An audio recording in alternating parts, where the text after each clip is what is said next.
ایک یہودی کسی مسلمان کا پڑوسی تھا۔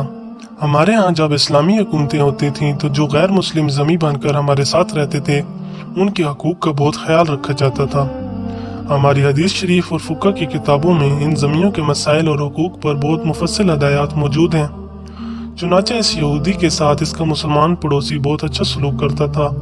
اس مسلمان کی عادت تھی کہ وہ ہر تھوڑی دیر بعد یہ جملہ کہتا تھا: حضرت محمد صلی اللہ علیہ وآلہ وسلم پر درود شریف بھیجنے سے ہر دعا قبول ہوتی ہے اور ہر حاجت اور مراد پوری ہوتی ہے۔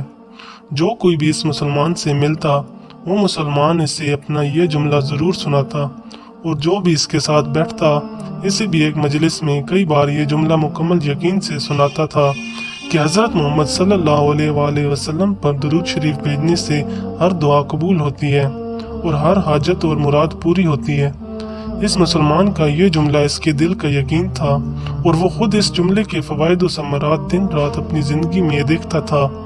اس مسلمان کے جملے سے اس کے پڑوسی یہودی کو تکلیف بہت ہوتی تھی، مگر وہ کیا کر سکتا تھا؟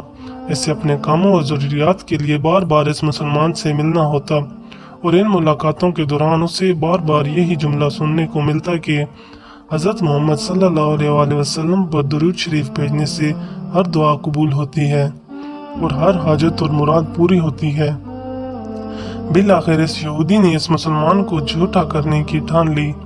اس نے ایک سازش تیار کی کہ تاکہ اس مسلمان کو ذلیل و رسوا کیا جائے اور درود شریف کی تاثیر پر اس کے یقین کو کمزور کیا جائے اور اس سے یہ جملہ کہنے کی عادت چھڑوائی جائے۔ یہودی نے ایک زرگر یعنی سونار سے سونے کی ایک انگوٹھی بنوائی۔ وہ یہودی انگوٹھی لے کر مسلمان کے پاس آیا۔ حال احوال کے بعد مسلمان نے اپنا وہی جملہ، اپنی وہی دعوت دہرائی کہ حضرت محمد صلی اللہ علیہ وآلہ وسلم پر درود شریف بھیجنے سے ہر دعا قبول ہوتی ہے، ہر حاجت اور مراد پوری ہوتی ہے۔ یہودی نے دل میں کہا کہ اب بہت ہو گئی، بہت جلد یہ جملہ تم بھول جاؤ گے۔ کچھ دیر بات چیت کے بعد یہودی نے کہا: میں سفر پر جا رہا ہوں، میری ایک قیمتی انگوٹھی ہے، وہ آپ کے پاس امانت رکھ کر جانا چاہتا ہوں، واپسی پر آپ سے لے لوں گا۔ مسلمان نے کہا: کوئی مسئلہ نہیں، آپ بے فکر ہو کر انگوٹھی میرے پاس چھوڑ جائیں۔ یہودی نے وہ انگوٹھی مسلمان کے حوالے کی اور اندازہ لگا لیا کہ مسلمان نے وہ انگوٹھی کہاں رکھی ہے۔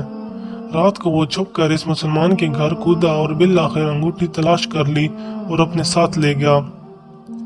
اگلے دن وہ سمندر پر گیا اور ایک کشتی پر بیٹھ کر سمندر کی گہری جگہ پہنچا اور وہاں وہ انگوٹھی پھینک دی اور پھر اپنے سفر پر روانہ ہو گیا۔ اس کا خیال تھا کہ جب واپس آؤں گا اور اس مسلمان سے اپنی انگوٹھی مانگوں گا تو وہ نہیں دے سکے گا، تب میں اس پر چوری اور خیانت کا الزام لگا کر خوب چیخوں گا اور ہر جگہ اسے بدنام کروں گا۔ وہ مسلمان جب اپنی اتنی رسوائی دیکھے گا تو اسے خیال ہوگا کہ درود شریف سے کام نہیں بنا اور یوں وہ اپنا جملہ اور اپنی دعوت چھوڑ دے گا۔ مگر اس نادان کو کیا پتا تھا کہ درود شریف کتنی بڑی نعمت ہے۔ یہودی واپس آ گیا، سیدھا اس مسلمان کے پاس گیا اور جاتے ہی اپنی انگوٹھی طلب کی۔ مسلمان نے کہا: آپ اطمینان سے بیٹھیں، آج درود شریف کی برکت سے میں صبح دعا کر کے شکار کے لیے نکلا تھا تو مجھے ایک بڑی مچھلی ہاتھ لگ گئی۔ آپ سفر سے آئے ہیں، وہ مچھلی کھا کر جائیں۔ پھر اس مسلمان نے اپنی بیوی کو مچھلی صاف کرنے اور پکانے پر لگا دیا۔ اچانک اس کی بیوی زور سے چیخی اور اسے بلایا۔ وہ بھاگ کر گیا تو بیوی نے بتایا کہ مچھلی کے پیٹ سے سونے کی انگوٹھی نکلی ہے اور یہ بالکل ویسی ہے جیسی ہم نے اپنی یہودی پڑوسی کی انگوٹھی امانت رکھی تھی۔ وہ مسلمان جلدی سے اس جگہ گیا جہاں اس نے یہودی کی انگوٹھی رکھی تھی۔ انگوٹھی وہاں موجود نہیں تھی۔ وہ مچھلی کے پیٹ والی انگوٹھی یہودی کے پاس لے آیا اور آتے ہی کہا: حضرت محمد صلی اللہ علیہ وآلہ وسلم پر درود شریف بھیجنے سے ہر دعا قبول ہوتی ہے اور ہر حاجت پوری ہوتی ہے۔ پھر اس نے وہ انگوٹھی یہودی کے ہاتھ پر رکھ دی۔ یہودی کی آنکھیں حیرت سے باہر، رنگ کالا پیلا اور ہونٹ کانپنے لگے۔ اس نے کہا: یہ انگوٹھی کہاں سے ملی؟ مسلمان نے کہا: جہاں ہم نے رکھی تھی وہاں ابھی دیکھی، وہاں تو نہیں ملی، مگر جو مچھلی آج شکار کی اس کے پیٹ سے مل گئی ہے۔ معاملہ مجھے بھی سمجھ نہیں آ رہا، مگر الحمدللہ آپ کی امانت آپ کو پہنچی اور اللہ تعالیٰ نے مجھے پریشانی سے بچا لیا۔ بے شک حضرت محمد صلی اللہ علیہ وآلہ وسلم پر درود بھیجنے سے ہر دعا قبول ہوتی ہے اور ہر حاجت و مراد پوری ہوتی ہے۔ یہودی تھوڑی دیر کانپتا رہا، پھر بلک بلک کر رونے لگا مسلمان اسے حیرانی سے دیکھ رہا تھا۔ یہودی نے کہا مجھے غسل کی جگہ دے دیں۔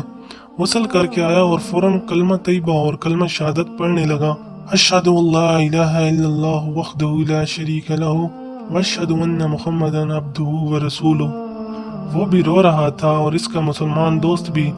اب مسلمان اسے کلمہ پڑھا رہا تھا اور یہودی یہ عظیم کلمہ پڑھ رہا تھا۔ جب اس کی حالت سنبھلی تو مسلمان نے اس سے وجہ پوچھی۔ تب اس نو مسلم نے سارا قصہ سنا دیا۔ مسلمان کے آنسو بہنے لگے اور وہ بے ساختہ کہنے لگا، حضرت محمد صلی اللہ علیہ وآلہ وسلم پر درود شریف بھیجنے سے ہر دعا قبول ہوتی ہے اور ہر حاجت و مراد پوری ہوتی ہے۔